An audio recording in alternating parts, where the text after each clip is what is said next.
So that is the latest development coming out from the U.S.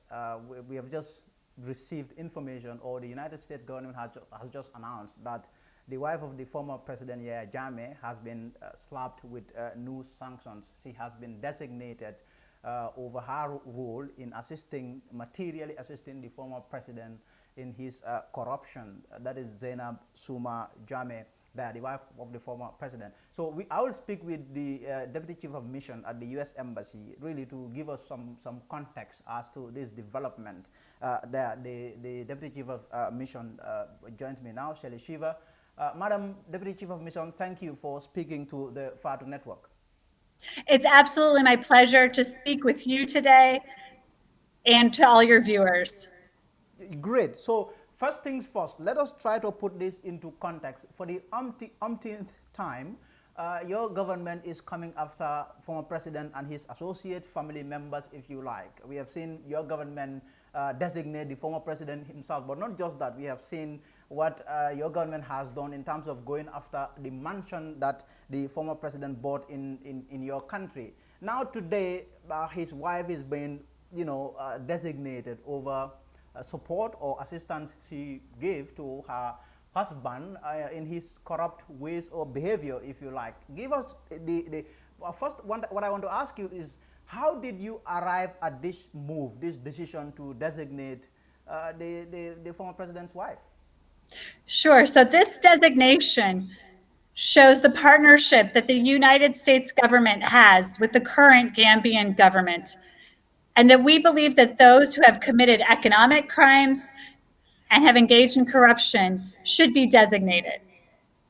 We've already designated the former president, and it is very clear that his wife, Zineb Jammeh, has been very much involved in assisting with corruption and utilizing ill-gotten gains across the world, including in the United States. By designating her under this Treasury designation, we stop individuals from engaging with her in any sort of economic engagement, and it also helps us to further investigate and prevent sale or movement of economic assets in the United States, to include the mansion.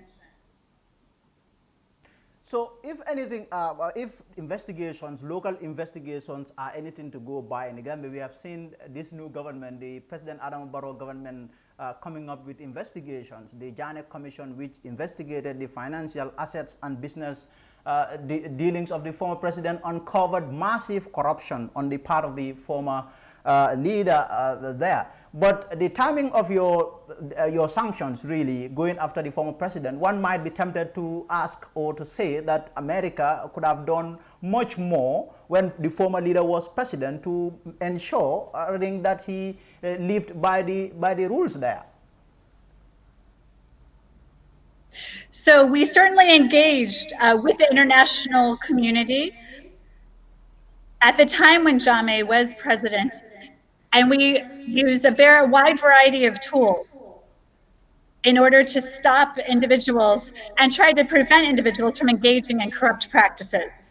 And some of those were possible at the time of the Jammeh regime, but additional investigation has been necessary, and we're now able to use that information in order to continue to stop the corrupt practices that are going on at this time. So now, also, what are the lessons there to learn for our current dispensation? Because you have this new dispensation, and there is a lot of issues that are being, said about the new dispensation, in as much as it is going after the former regime for corrupt practices. This, our new government, is also being accused of corruptions here and there, pockets, if you like. What are the lessons there to learn? Well, what's to learn is that it's important in this case that individuals cannot engage in corruption on their own. And that's why we designated the former president's wife, because it's clear that others have engaged together with corruption. And so that's the first there. In general, it's important for all members of society to play a role in engaging with the government. That includes civil society, Parliament, and all entities of the government to ensure that governing individuals follow proper procedures and don't engage in corruption. That can be done through checks and balances and by engagement with civil society. So, but also let this move there by your government. What we have also seen that is that the former president supporters, some of them have really come out to criticize this move, really to say that America does not have the moral authority really to go after anybody because your country also has its buts. What do you have to say about that? So in this case, we certainly have the authority to designate the Jammeh family, as we are focused on assets that move through and are located in the United States. We work together with many different agencies, organizations, and international platforms to focus on corruption all around the world. In the United States, our civil society is very much engaged and involved. Freedom of the press is important. And as we see in the United States and throughout the networks and journalists play a critical role in investigating possible allegations of corruption. So it really takes many different facets to watch. In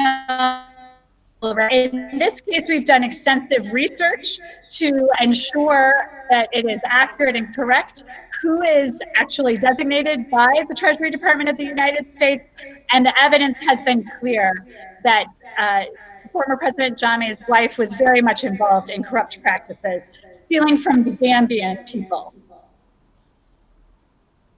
So what would you expect the Gambian society to really do in terms of this development? What would you expect? How would your country expect the Gambia to react to this move there, finally? We feel that this is a very positive move.